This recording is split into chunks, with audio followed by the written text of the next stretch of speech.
एक बहुत बड़े जंगल में, जहां हर तरफ हरियालियां और खूबसूरती थी, दरख्तों के बीच से सोरजी करने छंकर छंकर आती थी और परिंदों के चहट से जंगल गूंजता था।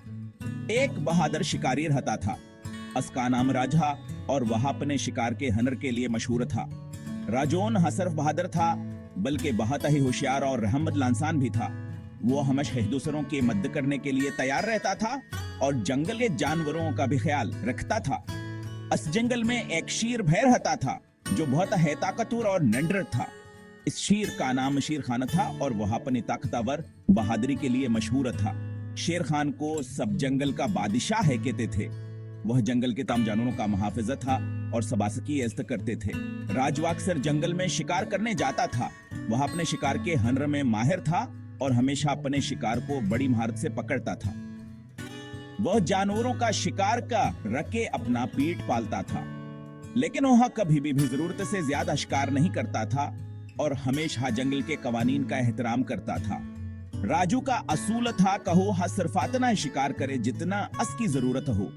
वो कभी भी जंगल के तवाज़ुन को बिगाड़ने की कोशिश नहीं करता था। वो हमेशा जंगल का ख्याल रखता था और उसकी हिफाजत करता था। राजू जानता था कि जंगल की खूबसूरती और उसके जानवरों की हिफाजत करना इसकी जिम्मेदारी है। एक दिन राजवा और शेर खान का आमना सामना हुआ। दोनों एक दूसरे को देखकर रख गए। राजू ने अपनी बंदूक नीचे कर दिया और शेर खान ने भी कोई हमला नहीं किया। दोनों ने एक दूसरे की आंखों में देखा और एक दूसरे की ताकतवर बहादुरी को तस्लीम किया। इस लम्हे में एक खामोश माहदा हुआ, कहो नो एक दूसरे का एहतराम करेंगे और जंगल की हिफाजत करेंगे। इस दिन के बाद राजवा और शेर खान के दरमियाना एक अनोखा रिश्ता बन गया। दोनों ने मिलकर जंगल की हिफाजत की और इसकी खूबसूरती को बरकरार रखा। जंगल में अमन व अमान कायम रहा और सब जानवर खुशो-खरम रहे।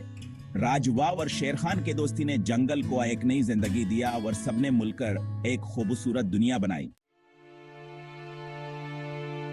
एक दिन शिकारी सुबह सवेरे शिकार के लिए निकला। उसने अपने शिकार के औजार उठाए और जंगल की तरफ रवाना हुआ।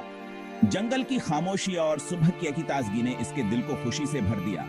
सूरज के सनहरी करने जंगल में छन रहे थे। यह रोशनी दरख्तों के पतों से गुजरती हुई मेन पर खूबसूरत नक्शुंगार बना रही थी। हर तरफ एक जादुई मंजर था। परिंदे खूबसूरत नगमे गा रहे थे। उनकी चाहट ने जंगल को जिंदगी से भर दिया था। शिकारी बेहतखुश था। इसने परिंदों की आवाजों को गौर से सुना और उनकी खूबसूरती को महसूस किया। वो सोच रहा था कि आजा से जरूर अच्छा शिकार मिलेगा। इसने अपने दिल में उम्मीद किया, यकीन महसूस की। इसने अपने तजुर्बात को याद किया और सोचा कि आज का दिन खास होगा। शिकारी आगे बढ़ा तो उसने देखा एक जगह बहुत से जानवर जमा हैं। हर किस्म के जानवर वहां मौजूद थे। हरन, खरगोश और परिंदे सब एक साथ थे। यह मंजर देख कर शिकारी हैरान रह गया। वह हैरान हुआ और आहिस्ता आहिस्ता आगे बढ़ा। इसने अपने कदमों को बहुत एहतियात से रखा था कि जानवरों को खौफ ना हो। इसने अपने दिल की धड़कन को काबू में रखा और खामोशी से आगे बढ़ता रहा। करीब पहुंचकर उसने देखा कि वहां एक बहुत बड़ा जाल बिछा हुआ है। यह जाला बहुत ही चालाकी से बिछाया गया था। शिकारी ने सोचा कि ही जाल इसने बिछाया होगा और क्यों। इसने अपने इर्द गिर्द का जायजा लिया और सोच में पड़ गया। शिकारी ने जाल को गौर से देखा। इसने जाल की बनावट और इसके इस्तेमाल के तरीके को समझने की कोशिश की। उसने सोचा कि यह जाल एक मकसद के लिए बछाया गया है। क्या यह किसी यावर शिकारी का काम है या किसी यावर का? शिकारी ने फैसला किया कि वह कुछ देर इंतजार करेगा और देखेगा कि क्या होता है। उसने एक दरख्त के पीछे छपकर इंतजार करना शुरू किया। उसने अपनी सांसों को काबू में रखा और हरकत पर नजर रखी। जैक कुछ देर बाद जानवर आहिस्ता आहिस्ता जाल की तरफ बढ़ने लगे। वह बहुत महताता थे और हर कदम सोच समझ कर उठा रहे थे। शिकारी ने देखा कि जानवर जाल के करीब पहुंच रहे हैं। शिकारी ने अपनी बंदूक तैयार किया और निशाना बांधने की तैयारी की। इसने अपने दिल की धड़कन को काबू में रखा और अपनी आंखों को जाल पर मरकूज किया। उसने सोचा कि यह हल है बताहम है। अचानक जानवर जाल में फंस गए। जाल ने उन्हें फौरन पकड़ लिया। शिकारी ने देखा कि जानवर जाल में फंस चुके हैं और अब वह बेबस हैं। उसने अपनी बंदूक नीचे रखिया और सोचा कि अब क्या करना है। शिकारी आहिस्ता आहिस्ता जाल की तरफ बढ़ा। उसने अपने कदमों को बहता हथियार से रखा था कि जानवरों को मजीद खौफ न हो। उसने जाल के करीब पहुंचकर जानवरों को गौर से देखा। शिकारी ने जाल को खोलकर जानवरों को आजाद कर दिया। उसने सोचा कि जानवर भयासंगल का हिस्सा हैं और उन्हें आजाद रहने चेक आहके। इसने जानवरों को आजाद करके खुशी महसूस की। शिकारी ने जाल को छोड़कर जंगल से बाहर निकलने का फैसला किया। इसने सोचा कि आज का दिन वाकई खास था। इसने जंगल की खूबसूरत और जानवरों की आजादी को महसूस किया और खुशी खुशी वापस लौट गया। शिकारी ने गौर से देखा तो उसे जाल में एक शेर फंसा हुआ दिखाई दिया। वो शेर को पहचान गया। ये तो जंगल का बादशाह था। शेर बहुत गुस्से में था और जोर जोर से दहाड़ रहा था। शिकारी डर गया। वो समझ गया कि अगर शेर ने इसे देख लिया तो वो इस पर हमला कर देगा।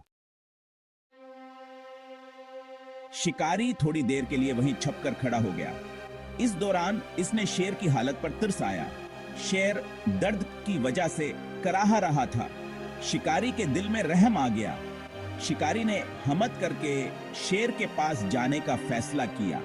वो आहिस्ता आहिस्ता शेर के करीब पहुंचा और बोला, डरो नहीं, मैं आपकी मदद करता हूं। शेर ने शिकारी की तरफ देखा। वो शिकारी की बात समझ गया था। शिकारी ने अपना चाकू निकाला और बहुत एहतियात से जाल काटने लगा। कुछ देर बाद जाल कट गया और शेर आजाद हो गया। शेर शिकारी का बहुत शुक्रगुजार था। इसने शिकारी के हाथों को चूमा और जंगल की तरफ चला गया। अगले दिन शिकारी फिर से जंगल में शिकार के लिए गया। वो एक दरख्त के नीचे बैठा हुआ था कि अचानक इसने कुछ आहट सुनी। जब इसने मड़कर देखा तो वो हैरान रह गया। सामने शेर खड़ा था, लेकिन शेर गुस्से में नहीं था। वो अपने मना में एक हरन दबा हुए था। शेर ने हरन शिकारी के कदमों में रख दिया। शेर ने शिकारी को बताया, कहू हाँ सकी मदद करने पर बहुत शुक्रगुजार है। शेर ने कहा, खास की जिंदगी बचाने के लिए वही हमें है शिकारी का एहसान मंद रहेगा। इसने मजीद कहा, स्कीमदद के बगैर वो शायद कभी भी इस मुश्किल से बाहर नहीं निकल पाता। इसने शिकारी को अपना दोस्त बना लिया था। दोनों के दरमियान एक गहरी दोस्ती कायम हो गई थी। शिकारी ने भेशीर के दोस्ती को कबूल किया और दोनों ने एक दूसरे के साथ हुकत गुजारना शुरू कर दिया। वह जंगल में एक दूसरे के साथ घूमते, बातें करते और एक दूसरे की कहानियां सुनते। शेर ने यह भी कहा, बसे जंगल में कोई भी जानवर शिकारी को नुकसान नहीं पहुंचाएगा। इसने जंगल के तमाम जानवरों को जमा किया और ऐलान किया कि शिकारी अबान का दोस्त है और इसे किसी भी किस्म का नुकसान पहुंचाना मना है। शेर ने कहा कि शिकारी ने असके मदद की है और अबो हास काम हाफिजाए। यह जंगल का नया कानून था। जंगल के तमाम जानवरों ने शेर के इस नए कानून को कबूल किया और इस पर अमल करने का वादा किया। उन्होंने कहा कि वो शिकारी का एहतराम करेंगे और इसके साथ साथ दोस्तान हरवीहा अख्तियार करेंगे। इसने कानून ने जंगल में अमनावर हम आहंगी को फरोग दिया। शिकारी शेर की बात सुनकर बहुत खुश हुआ। इसने महसूस किया कि हाँ, इसकी मदद करने का फैसला सही था। इसने शेर का शुक्रिया अदा किया और कहा को अभ्यास दोस्ती को हमेशा याद रखेगा। शिकारी ने कि हाँ को हभी जंगल के जानवरों का एहतराम करेगा और उनके साथ दोस्तान हरवीहा अख्तियार करेगा। वो समझ गया था कहर हमावर हमदर्दे से बड़ी कोई ताकत नहीं होती। इसने महसूस किया कि मोहब्बतावर हमदर्दे से है दुनिया में अमनावर हम आहंगी कायम हो सकती है। शिकारी ने कहा को हमेशा सबक को याद रखेगा और अपनी जिंदगी में इस पर अमल करेगा। इसने कहा को हमेशा दूसरों की मदद करने की कोशिश करेगा और उनके साथ मोहब्बत और हमदर्दी का रवैया अख्तियार करेगा। इस दिन के बाद से शिकारी और शेर अच्छे दोस्त बन गए। वो अक्सर एक साथ वक्त गुजारते थे। जंगल के तमाम जानवर भी शिकारी के दोस्त बन गए थे। जंगल में अब पहले जैसी लड़ाई झगड़ा नहीं रहा था। हर तरफ खुशी और अमन ही अमन था। शिकारी और शेर की कहानी हमें यह सबक देती है कि हमें हमेशा दूसरों पर रहम करना चाहिए। हमें कभी भी किसी के साथ बुराई नहीं करनी चाहिए। अगर हम अच्छे काम करेंगे तो हमें इसका सलाह जरूर मिलेगा। बच्चों, ये कहानी हमेशा याद रखना, रहम और हमदर्दी से बढ़कर कोई चीज नहीं होती। अपने इर्द गिर्द सबके साथ हमेशा प्यार और खुलूस से पेश आओ।